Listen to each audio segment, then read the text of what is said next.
Welcome to a new video on my channel, and this time this is going to be model trains related.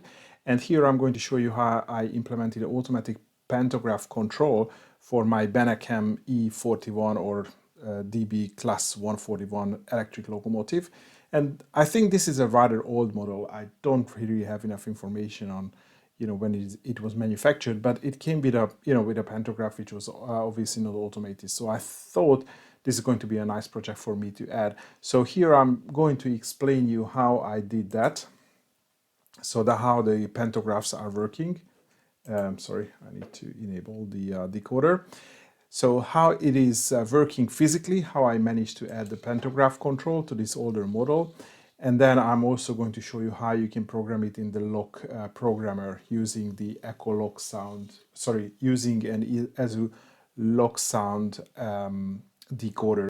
This is a LokSound 5 XL decoder, but I'm pretty sure that the process would work with older decoders as well. What I wanted to do is, as you can see, I can control the pantographs manually. So I'm using two function buttons on the remote to either raise or lower either the first or the forward or the rear pantograph. But what I wanted to do is when I turn on the sound and when I change direction, then the pantograph should automatically go up and down. So if I turn on the sound,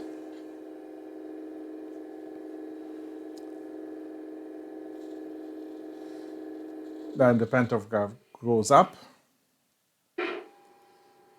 and then the main breaker turns on, and then now I can drive the locomotive. So the rest of it hasn't really changed. And if I change direction,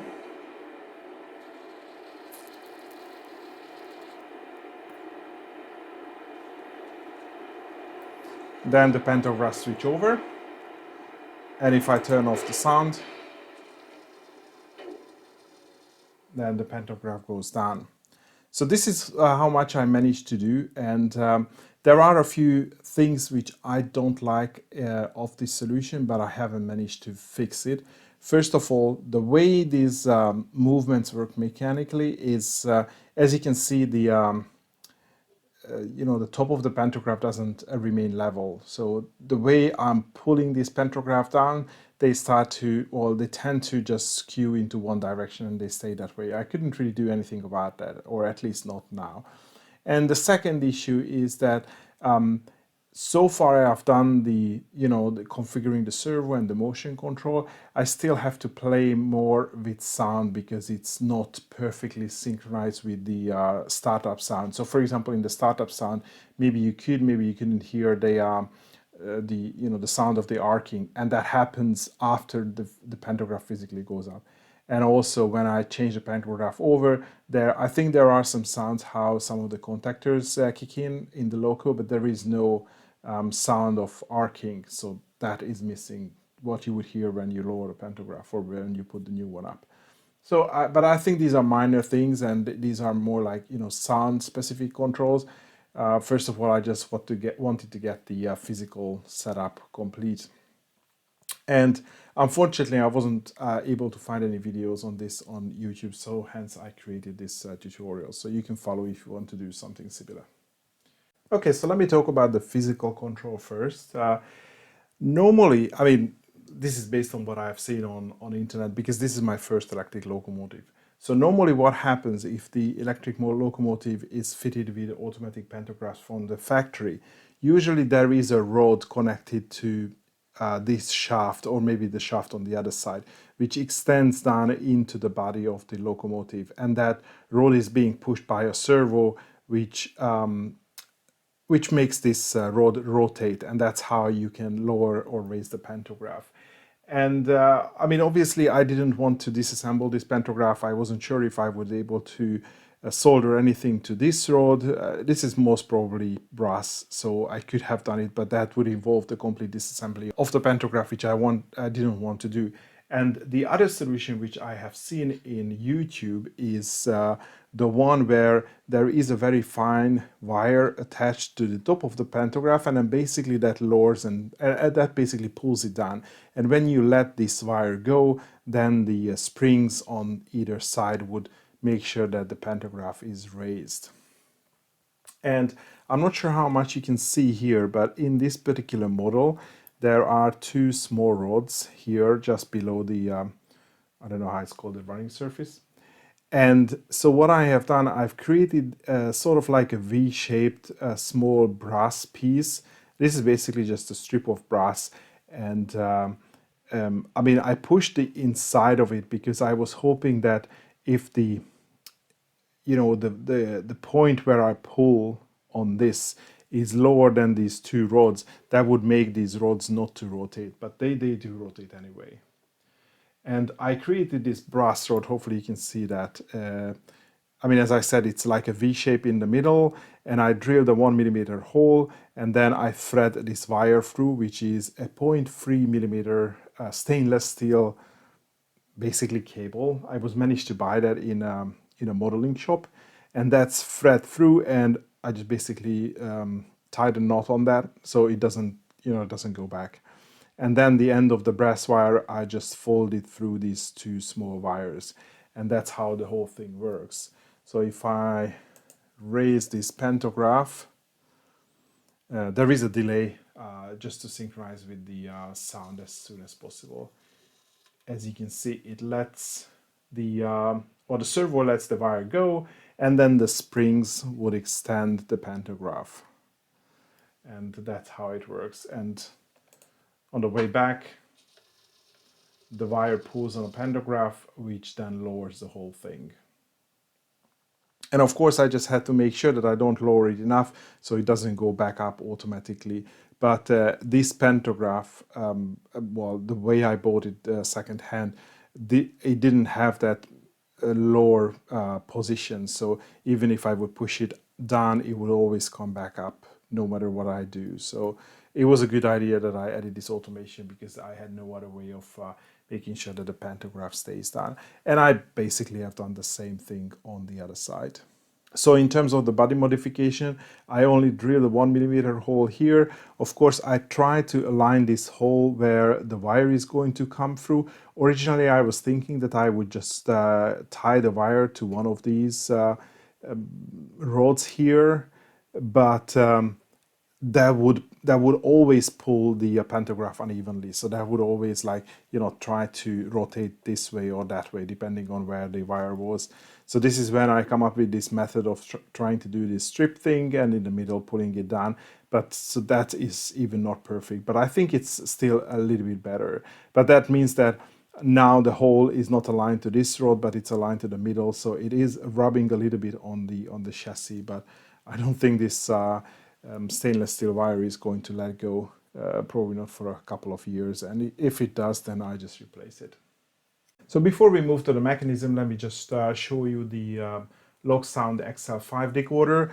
Not everything is connected, so this is like the track power which I need to connect once everything is working, and I haven't connected the lights, so far I was focusing on the actual pantograph movement.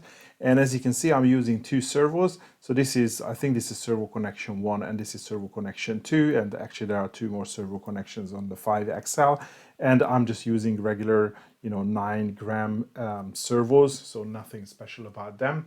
And what I haven't done yet is just to make sure that the pantographs are lowering and raising the way I want. So I always want the trailing pantograph to come up when the locomotive is driving. So I just have to make sure that these servo connections match with the direction.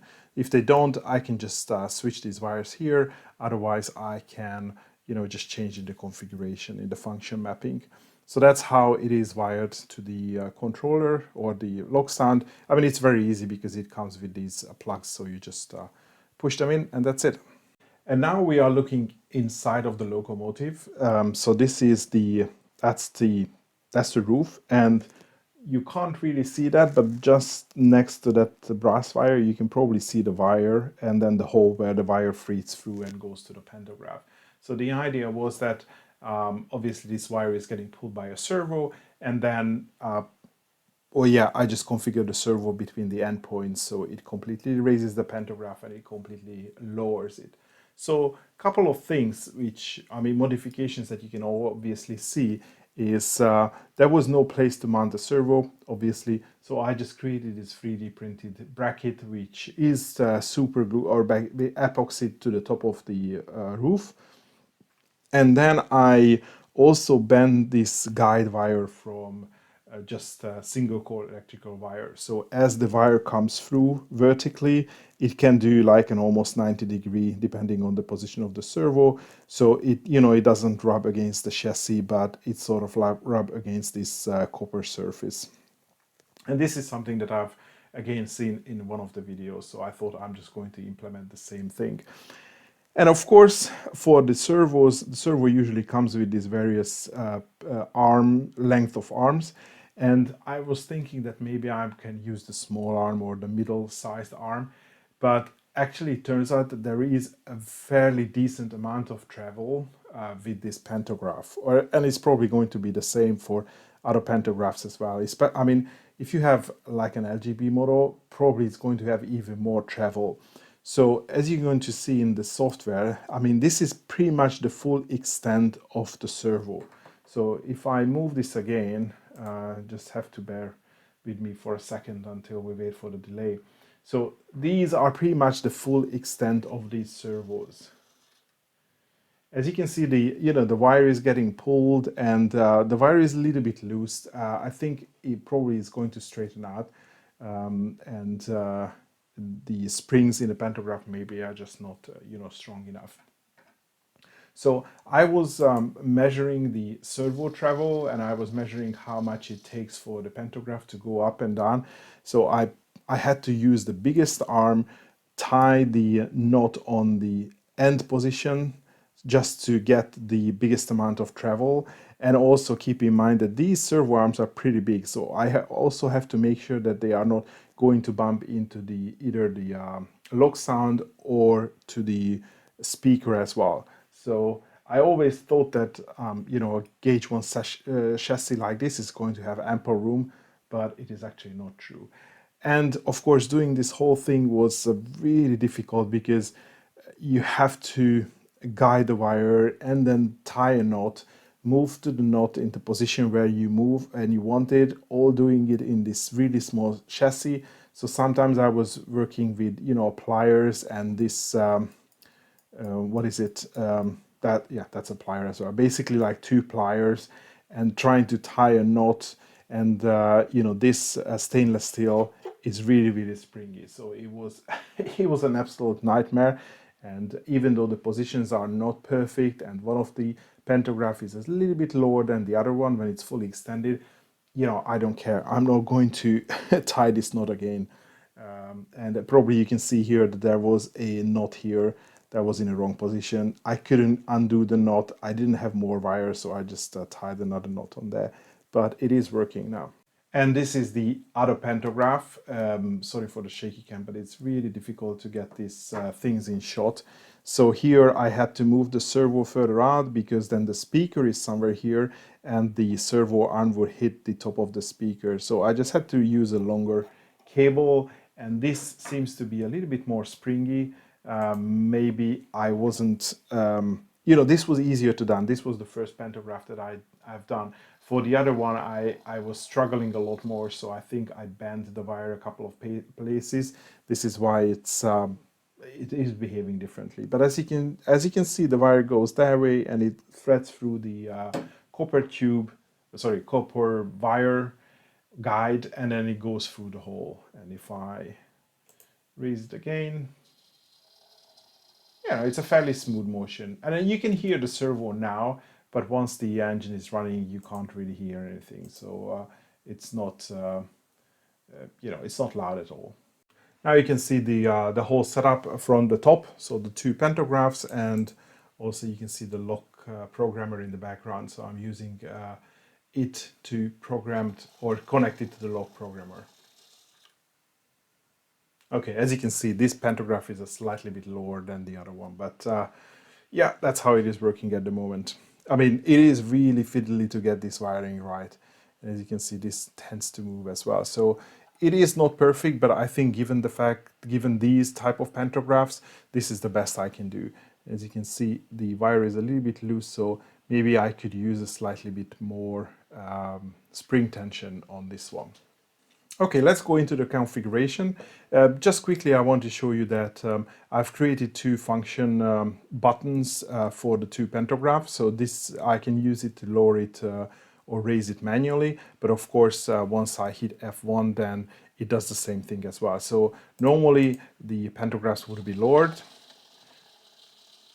And when I press F1, then the sound cycle starts, and then depending on the direction, one of the pantograph would rise. In this case, it's going to be this one. And once I turn off the sound, then the pantograph goes down. Okay, so let's see how it is actually configured. So first of all, let me go through the basic setup, well, the servo setup.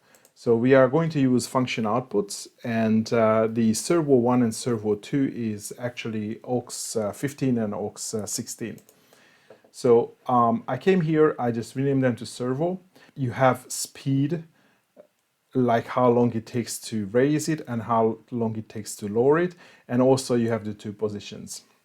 So the way I would do it is you move the servo into one of the extend positions, even the full down or a full up, and then you try to tie the knot on the wires as you feel fit for that that position, or maybe just allow a little bit of extra wiggle room. And then once that is done, you can just, what I did, I moved the position in the middle just to make sure that it doesn't pull on the pantograph too much if I had the one of the position too far out. And then I started basically just, moving these positions, saving it, uploading to the decoder, testing it. And if I wanted to move a little bit further out, then I started playing around with these. And as you can see in one of the position, I think this is the fully, the down position, I am all the way to the full extent of the servo. And for the other thing, I think the highest value is 64. So I have just a little bit more room in order to, get it even lower or even higher. So as I said, even with this model, I pretty much use the full extent of the servos. So maybe for LGB, you even need a bigger servo arm, which would be even more difficult to fit under the hood. But those engines are bigger, so probably it's going to be fine. So here in the durations A and B, that's obviously the time it takes to fully raise and fully lower the pantographs. I thought, 3 seconds is probably good enough. Maybe I could do smaller, but I think that sounds about or feels about prototypical. And the power on and the power off delay, obviously what it says, how long it waits before it raises and how long it waits before it lowers. And you will time this according to the sound sample. So the power on delay here, I've already set to the maximum, which is 6.14 seconds.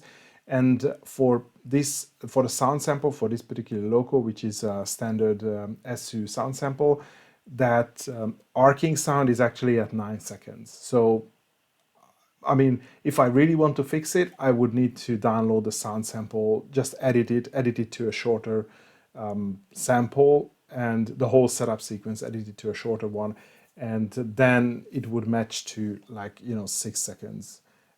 I haven't done that yet, but so that's sort of the constraint that you have to live with. And on the other way, when it is powering down, then the actual the sound, the arcing sound comes around like 1.5 seconds. So I set the power off delay like that. And this is why you can see in the video as well that it takes some time to lower it and raise it because of these delays. And for the servo too, I did exactly the same. Here the position is slightly bit different because probably the sort of the wires and where I put the knot is in a different position.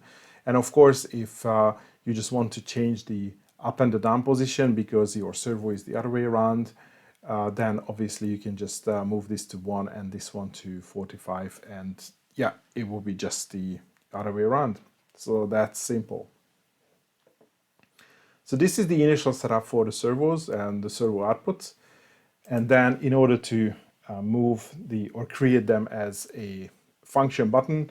You come to function mapping, and what I have done is, I think in the standard sound file for this loco, I had functions up to function 14, so I picked, function 24, so I picked function 25 and 26, and in the physical output I just said that that's control servo 2 and, servo 1 and the servo 2. I have also added sounds because again, this is the standard E71 sound, E41 sound. There is a sound here. I think it's this one. Yeah, I'm not sure when you can hear it, but this is the actual sound when the pantograph goes up and there is a small arcing sound. So I moved it to sound slot 18, and this is why I have configured it here. And it seems to be the sort of the right delay as well, but for some reason it doesn't work, so that's something that I need to work on. But the movement works with the delay as well. So even with, even for F25 and 26, even though you don't have the sound, you're doing it manually, it still applies the delay. You can't really do anything about that. And my other requirement was that when I start the sound, then the pantograph also goes up. So here, normally what you have is you have a condition which says F1. So this is when you start the sound. I mean, I will start the sound with function key 1. So what I had to do is I had to duplicate that line, and in the conditions, not only you select F1 as on, or whatever function key that you want the sound to turn on, but you also specify the direction. So that basically says that if you turn on the sound and the direction is forward, then it's going to trigger servo 1, and it also starts the the startup sound. So I haven't modified this. This was the standard sound sample for this locomotive. And then if you are turning on the sound and you are in reverse, then it just operates the other servo, and then the sound is the same. And this is all I had to do. And I mean, normally you have these functions as well when you change directions, but it looks like that even with these two lines, whenever I change direction, the LokSound would change the pantographs as well, which actually this is something that I wanted. So if you don't want that, well, with this setup, this is how it is going to work. So obviously then, changing direction is going to take some time because, on the on delay, the pantograph goes down and the other one goes up with the off delay. So, visually it will take like 10 seconds to change over before you can drive. Again, one thing I haven't tested is, would the loco start driving without the pantograph fully going up? And yeah, I mean, everything is in the test bench now, so I haven't been able to go out and test this. But with these settings, this is how it works. And then you could see that in the beginning of the video that, it starts the sound and at the same time it raises the pantograph. And when I change the direction, it goes the other way around. And of course, I never remember where you can find it, but you can configure the icons as well for different functions. Yeah, actually it's here. So yeah, for F25 and 26, actually there is a dedicated pantograph icon. So you can configure that both for the M4 and the main icon. So at least on your mobile station and central station, it will show up with the correct icon, so you can tell what these functions do. So I think that will conclude my video on how you can use the LokSound and the LokProgrammer to program automatic pantographs for your engine. I may do some further videos on how you can do some tricks with LokProgrammer and ESU LokSound, but this is something that I'm learning at the moment. So I will let you know as I progress with this. But I think that will be all for today. Thanks for watching, and hopefully see you in the next video.